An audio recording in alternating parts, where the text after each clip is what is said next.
Halo semua, kembali lagi bersama saya Michael, mahasiswa Universitas Terbuka Prodi Statistika UPB JJ Pontianak dengan NIM 0529499982. Pada praktikum ini, saya akan bekerja dengan dua kelompok data nilai ujian yang dihasilkan dari random number generator menggunakan fungsi RUnif di app.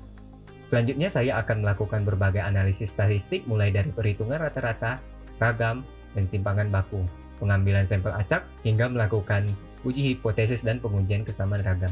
Selain itu, pada soal kedua saya juga akan membuat box plot serta melakukan analisis ragam satu arah atau ANOVA untuk melihat apakah terdapat perbedaan signifikan hasil ujian antara kedua kelompok belajar.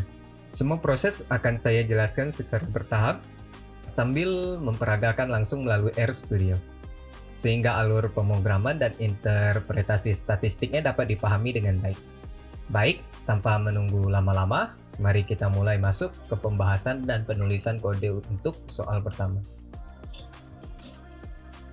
Pertama-tama, kita akan mulai dengan membuat data populasi hasil ujian dari dua kelompok belajar, yaitu kelompok 1 dan kelompok 2. Untuk memastikan hasil yang konsisten, soal meminta kita untuk menggunakan fungsi setSheet 15. Fungsi ini memastikan bahwa bilangan acak yang dihasilkan akan selalu sama setiap kali kode dijalankan.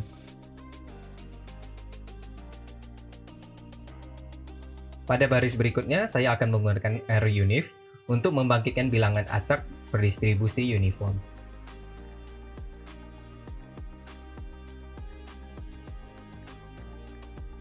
Kelompok 1 dibangkitkan pada rentang 30 hingga 100, sedangkan kelompok 2 dibangkitkan pada rentang 50 hingga 100. Nilai-nilai ini kemudian dibulatkan menjadi 2 desimal menggunakan fungsi round.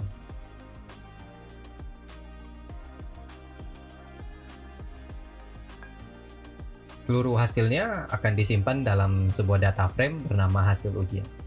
Perintah head digunakan untuk melihat 6 baris pertama seperti yang kita lakukan tadi dari data tersebut. Selanjutnya, saya akan membuat sebuah fungsi bernama statsdex yang digunakan untuk menghitung statistik deskriptif dari setiap variabel dalam data. Di dalam fungsi ini, saya menggunakan sapply. Sapply adalah perintah untuk menerapkan fungsi main, var, dan sd pada seluruh kolom dalam data frame secara otomatis.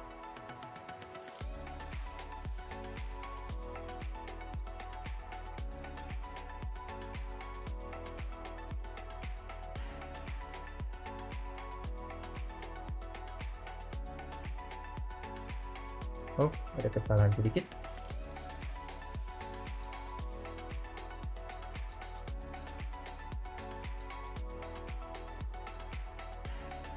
Penggunaan data frame di sini difungsikan agar menghasilkan tombol dan output lebih rapi, terstruktur, dan mudah dibaca. Selain itu, kita juga mengikuti format objek sebelumnya yang berbentuk data frame. Jadi fungsi ini merupakan fungsi yang dikhususkan untuk mencari statistik deskriptif dari sebuah objek data frame. Kita langsung masukkan saja data frame hasil ujian ke dalam fungsi custom.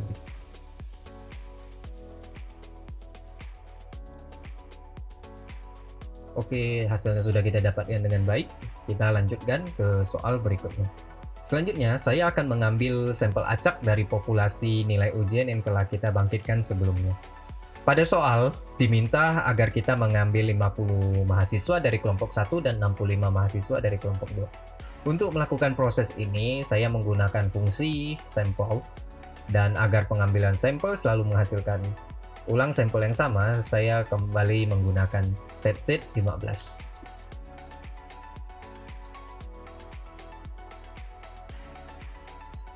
Di sini kita gunakan with agar bisa memanggil kolom K1 dan K2 tanpa harus repot menuliskan hasil ujian $K1 atau menggunakan fungsi attach.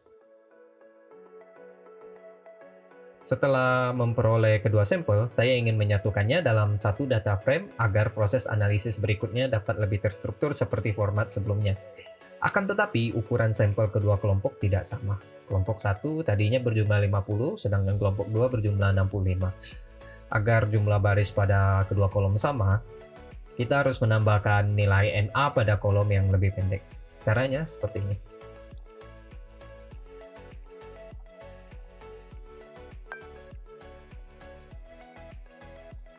Di sini kita membentuk sebuah data frame dengan nama hasil underscore sampel. Karena kita sudah menggunakan perintah ret untuk mengulangi NA sebanyak N K2 dikurang K1, maka observasi kedua kolom harusnya memiliki panjang yang sama sekarang. Penyesuaian seperti ini penting agar data rapi dan dapat diproses lebih lanjut tanpa kita mengalami error. Setelah itu, kita gunakan fungsi head seperti yang saya tulis tadi untuk menampilkan baris pertama dari sampel tersebut. Hasilnya sudah keluar, kita sekarang tinggal hitung statistik deskriptifnya. Kita gunakan lagi fungsi custom yang sebelumnya sudah kita bikin. Oke, hasilnya kita sudah dapat. Maka kita bisa lanjut ke bagian berikutnya.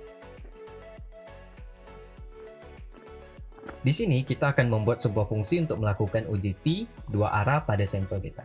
Dengan hipotesis 0 yaitu mu sama dengan 70, hipotesis alternatif mu tidak sama dengan 70, dan tingkat kepercayaan atau signifikansi 95%, atau yang biasa kita sebut sebagai alfa sama dengan 0,05.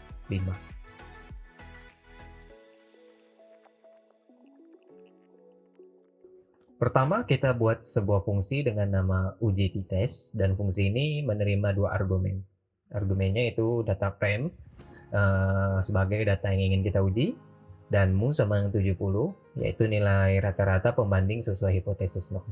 Nilai mu saya jadikan argumen agar lebih fleksibel jika kita nanti ingin uji dengan nilai lain.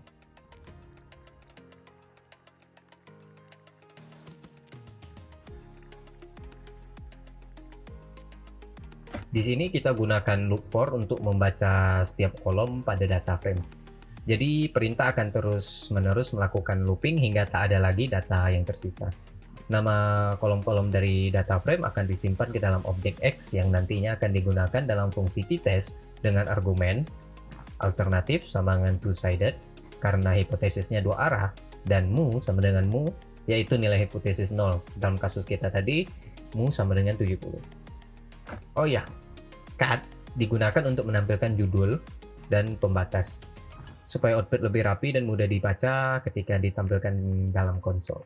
Terakhir, perintah print t-test menampilkan langsung hasil uji T untuk setiap kolom dalam data frame. Kita langsung saja coba fungsi kita dengan hasil sampel. Oke, datanya sudah kita dapatkan. Jadi kita langsung melanjutkan ke soal berikutnya, yaitu 1D.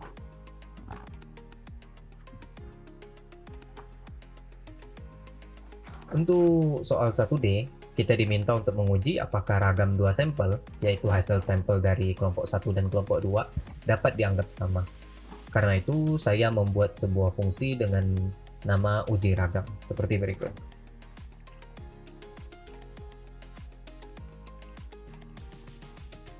Pertama, perhatikan line ini, calls, names, data frame 1 sampai 2.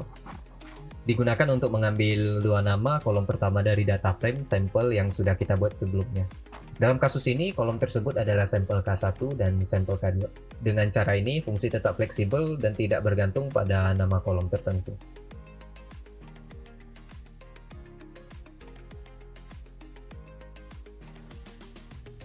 Di sini kita mengambil masing-masing kolom dan menghilangkan nilai NA yang mungkin muncul akibat perbedaan sampel. Fungsinya disebut NA omit. Karena jumlah sampel kelompok 1 adalah 50, sedangkan kelompok sampel 2 adalah 65. Struktur data sebelumnya kita menggunakan NA sebagai pengisi agar kolom memiliki panjang yang sama. Maka dari situ, inilah fungsi NA omit agar data NA diabaikan. Tanpa NA omit, kemungkinan fungsi tetap akan bisa berjalan. Tapi di sini tetap saya gunakan untuk meminimalisir error. Anggap saja sebagai fail-safe protokol. Terakhir, pada baris var test, dilakukan uji kesamaan ragam menggunakan f-test, yaitu uji standar yang untuk membandingkan apakah dua populasi memiliki variasi yang sama. Output dari fungsi ini akan memberikan nilai statistik f, nilai p-value, serta keputusan apakah pada alpha 0,05 asumsi kesamaan ragam dapat diterima atau ditolak. Kita langsung saja coba jalankan fungsinya.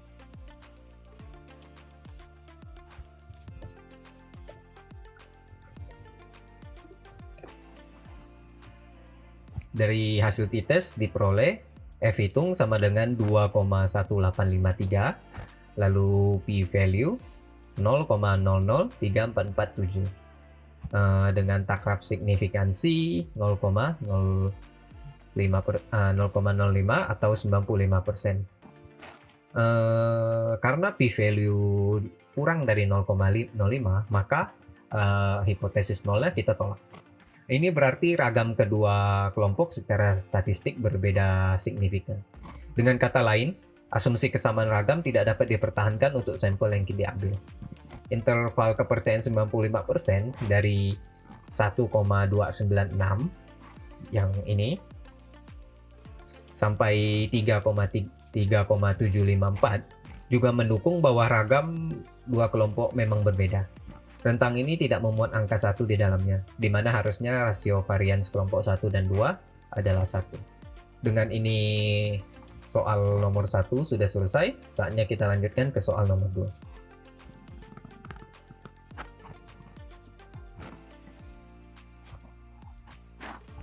Pada soal nomor 2, kita akan membuat sebuah box plot dan kemudian melakukan uji ANOVA. Box plot di sini digunakan untuk membandingkan pola hasil ujian dari kedua kelompok belajar tersebut.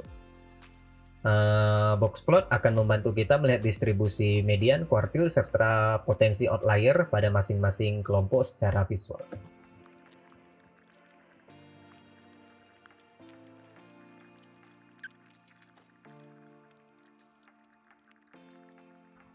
Kita gunakan perintah function agar box plot ini nantinya bisa diaplikasikan ke data lain jika diperlukan. Dalam function, kita masukkan data frame, agar kedepannya jika kita ingin memanggil kembali function ini, kita tahu jenis data apa yang harus kita masukkan ke dalam fungsi custom kita. Main kita gunakan main yang ini, kita gunakan untuk judul grafik, memberi informasi jelas tentang isi box plot. YLab adalah label dari sumbu Y, di sini kita menggunakan nilai ujian. Pol untuk memberikan warna untuk tiap box plotnya agar mudah dibedakan. Jika bedakan, kita gunakan beberapa jenis warna. Outline sama dengan true, digunakan untuk menampilkan outlier jika ada. Dan NARM sama dengan true agar fungsi dapat mengabaikan nilai NA agar tidak mengganggu plot. Kita run objek fungsinya. Oh, lupa lagi. Kita run lagi. Kita masukkan data frame kita ke dalam fungsi kita. Di sini kita sudah dapatkan plotnya. Dapat terlihat plotnya berbeda warna, jadi kita mudah membedakannya mana sampel K1 dan mana sampel K2.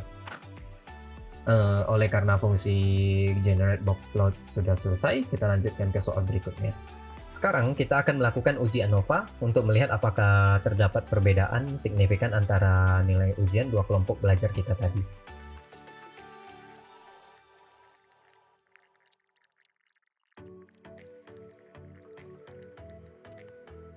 Perhatikan line long df ini.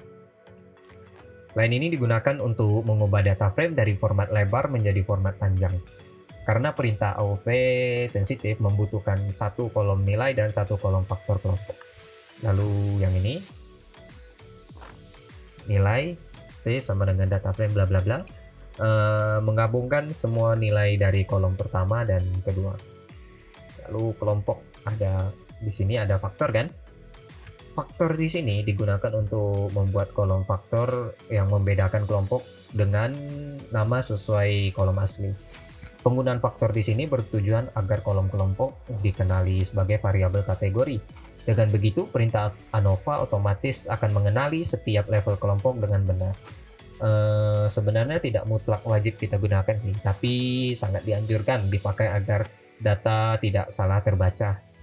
Anggap saja ini seperti yang sebelumnya, file save protokol dalam ketika kita ingin menjalankan perintah AOV. Model AOV nilai kelompok data sama dengan LongDF, membuat model ANOVA. Ini digunakan untuk membuat model ANOVA 1A. Return summary model menampilkan ringkasan hasil uji ANOVA termasuk F statistik dan P value.